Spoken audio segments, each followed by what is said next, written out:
ఒక దర్శకుడు ఇద్దరు టాప్ స్టార్స్తో తీసిన 2 చిత్రాలు 15 రోజుల వ్యవధిలో విడుదల కావడం, 2 సూపర్ హిట్ కావడం నిజంగా అరుదైన సంఘటన.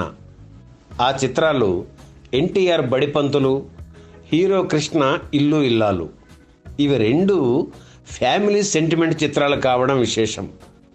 ఎన్టీఆర్కు, కృష్ణకు ఇవి 2 విభిన్న చిత్రాలు కావడం గమనార్హం. బాక్స్ ఆఫీస్ దగ్గర సందడి చేసిన ఈ చిత్రాల విశేషాలు, వసూళ్లు ఈ వీడియోలో చూడండి. విశ్వవిఖ్యాత నట సార్వభౌమ నందమూరి తారక రామారావు తన కెరీర్లో చేసిన ఎన్నో సాహసవంతమైన ప్రయత్నాల్లో ఆణిముత్యం బడిపంతులు చిత్రం. అంతవరకు తను పోషించిన పాత్రలకు భిన్నంగా పూర్తి సెంటిమెంట్ ఉన్న ఈ చిత్రాన్ని ఎన్టీఆర్ వంటి కమర్షియల్ హీరో చేస్తారని ఎవ్వరూ ఊహించి ఉండరు. ఎందుకంటే ఎస్వి రంగారావు, గుమ్మడి వంటి క్యారెక్టర్ ఆర్టిస్టులు చేయాల్సిన ఒక సాధారణ బడిపంతులు పాత్ర అది. కానీ ఎన్టీఆర్ వంటి అందగాడు ఏరి కోరి ఆ మధ్య వయస్కుడి పాత్ర పోషించి మెప్పించారు. ఒకసారి దర్శకుడు పిసి రెడ్డి బెంగళూరు వెళ్ళి చెన్నై తిరిగి వస్తుంటే విమానంలో ఆయన పక్కన సీటు ఉన్నది. అందులో ఉన్నది పుట్టన్నదే. అప్పటికి పిసి రెడ్డి 3 చిత్రాలకు దర్శకత్వం వహించారు. మంచి కథతో వస్తే డేట్స్ ఇస్తానని ఎన్టీఆర్ ఆయనకు ప్రామిస్ చేశారు. మాటల మధ్యలో ఈ విషయం పుట్టన్నకు చెప్పారు పిసి రెడ్డి. స్కూల్ మాస్టర్ చిత్రం గురించి చెప్పి ఆ సినిమాను మీరు తెలుగులో తీయవచ్చు, అయితే ఇందులో ప్రధాన పాత్ర గుమ్మడి గారో రంగారావు గారో వేస్తే లాభం లేదు, ఎన్టీఆర్ను ఒప్పించగలిగితే కథ పండుతుంది అన్నారు పుట్టన్న. ఆ కథ చెప్పమన్నారు పిసి రెడ్డి. విమానం చెన్నై చేరుకునేలోగా కథ చెప్పారు పుట్టన్న. అది వినగానే ఎన్టీఆర్కు ఇది ఎలా చెప్పాలా అని భయం వేసింది పిసి రెడ్డికి. ఒక స్కూల్ మాస్టర్, అందులోనూ మధ్య వయస్కుడు, పిల్లలు, బాధ్యతలు, కష్టాలు ఇవన్నీ కథలో ఉన్నాయి. ఎన్టీఆర్కి ఈ కథ చెబితే తనని తరిమి తరిమి కొడతారని మనసులో అనుకుని ఈ కథ వద్దు సార్, ఏదన్నా రొమాంటిక్ లవ్ స్టోరీ చెప్పండి అని అడిగారు పిసి రెడ్డి. లేదు లేదు, ఇది గొప్ప కథ, ఎన్టీఆర్ను కన్విన్స్ చేయండి, గొప్ప సినిమా అవుతుంది అని చెప్పి వెళ్ళిపోయారు పుట్టన్న. ఒకరోజు ఉదయం ఎన్టీఆర్ ఇంటికి వెళ్ళారు పిసి రెడ్డి. కథ చెబుతాననగానే చెప్పమన్నారు. ఎన్టీఆర్ భయపడుతూనే సార్, ఇందులో మీది ముసలి వేషం అన్నారు పిసి రెడ్డి. ముసలి వేషం అయితేనేం భీష్మలో చేయలేదా, కథలో దమ్ముండాలి కానీ మాకు అభ్యంతరం లేదు అన్నారు. అవుననుకోండి, మీ కొడుకుల వేషాలకు కృష్ణరాజు, రామకృష్ణ పేర్లు అనుకుంటున్నాను అన్నారు పిసి రెడ్డి. అయితేనేం బ్రదర్, వారి పాత్రలు వారివి, మా పాత్ర మాది అన్నారు ఎన్టీఆర్. ఇక ఏమీ సందేహించకుండా కథ మొత్తం చెప్పేశారు పిసి రెడ్డి. అంతా విని బాగుంది, మనం చేస్తున్నాం అని చెప్పారు ఎన్టీఆర్. 1972 ఏప్రిల్ 3న వాహిని స్టూడియోలో బడిపంతులు షూటింగ్ ప్రారంభమైంది. పూర్ణ కామరాజు కెమెరా స్విచ్ ఆన్ చేశారు. నందమూరి త్రివిక్రమరావు అన్నగారి మీద తొలి క్లాప్ ఇచ్చారు. అతిథులంతా వెళ్ళిపోయాక ఎన్టీఆర్ దర్శకుడు పిసి రెడ్డిని పిలిచారు. ఈ సినిమా మీకోసం ఒప్పుకున్నాను, మీరు ఎలా నటించమంటే అలా నటిస్తాను. నేను ఎన్టీఆర్ను కాదు, బడిపంతుల్ని అనుకుని పని చేయించుకోండి. మీకు సంతృప్తి కలిగే వరకు నటించడం నా బాధ్యత. ఏ విషయంలోనూ రాజీ పడకండి అని చెప్పారు. That is NTR. ఈ సినిమాలో ఎన్టీఆర్ మనవరాలి పాత్రకు కుట్టి పద్మినిని తీసుకుందామని నిర్మాత పేర్రాజు అభిప్రాయం.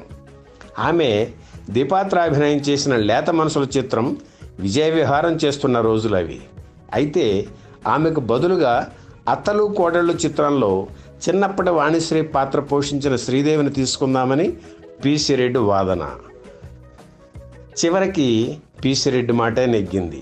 శ్రీదేవిపై చిత్రీకరించిన బూచాడమ్మా బూచాడు పాట ఎంతో పాపులర్ అయింది. ఈ సినిమాలో ఎన్టీఆర్కు మనవరాలిగా నటించిన శ్రీదేవి మరికొన్నేళ్లకు ఆయన పక్కన కథానాయికగా నటించడం కొసమెరుపు.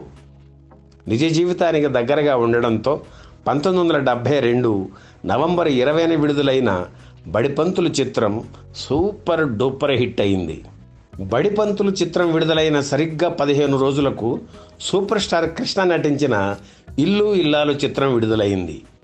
దర్శకుడు పిసి రెడ్డితో ఆయన చేసిన 3వ చిత్రం ఇది. అలాగే కృష్ణ వాణిశ్రీ కాంబినేషన్లో వచ్చిన 12వ చిత్రం. ఇందులో తల్లి కూతుళ్ళుగా వాణిశ్రీ ద్విపాత్రాభినయం చేశారు. బడిపంతులు చిత్రంలో శ్రీదేవి బాలనటిగా నటిస్తే ఇల్లు ఇల్లాలు చిత్రంలో ఆమె చెల్లెలు శ్రీలత చైల్డ్ ఆర్టిస్ట్గా చేసింది. హీరో కృష్ణ పంచి కట్టుకుని నటిస్తే సినిమా హిట్ అని మరోసారి ఇల్లు ఇల్లాలు చిత్రం నిరూపించింది.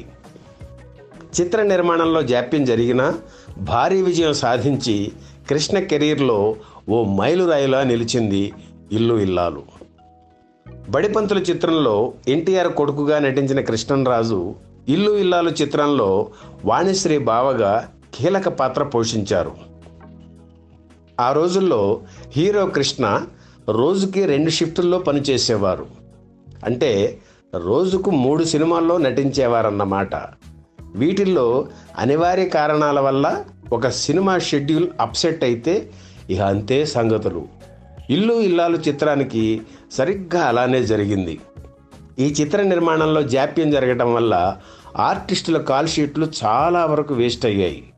అందుకే హీరో కృష్ణ ఈ సినిమాని ఎలాగైనా పూర్తి చేయాలన్న పట్టుదలతో ఉదయం 7 గంటల నుంచి 12 గంటల వరకు ఒక సినిమాకు పనిచేసి వాళ్ళ దగ్గర ఒక అరగంట పర్మిషన్ తీసుకొని ఇల్లు ఇల్లాలు సెట్టుకు వచ్చి లంచ్ బ్రేక్ లేకుండా 1 గంట నుంచి 3 గంటల వరకు పనిచేసి మరో సినిమా షూటింగ్కు వెళ్ళేవారు హీరో కృష్ణ.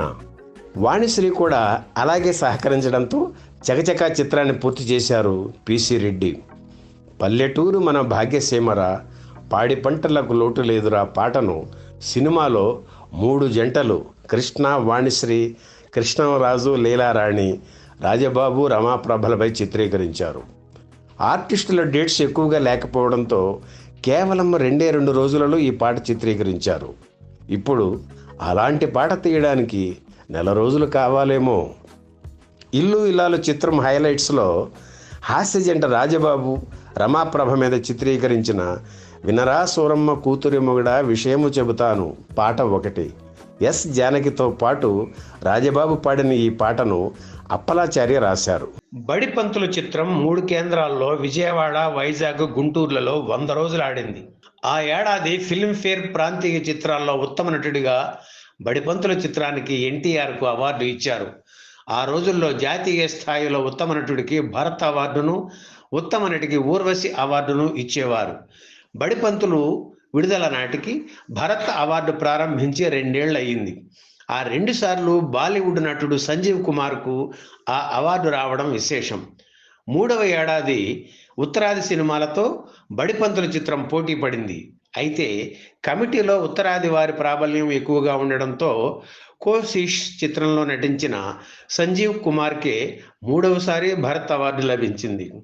హీరో కృష్ణ నటించిన ఇల్లు ఇల్లాలు చిత్రం కూడా ఘన విజయం సాధించింది. ఈ చిత్రానికి పనిచేసిన వారందరికీ సంతృప్తి కలిగించిన చిత్రం ఇది. ఈ వీడియో మీకు నచ్చితే లైక్ చేయండి, షేర్ చేయండి, వెంటనే సబ్స్క్రైబ్ కూడా చేయండి.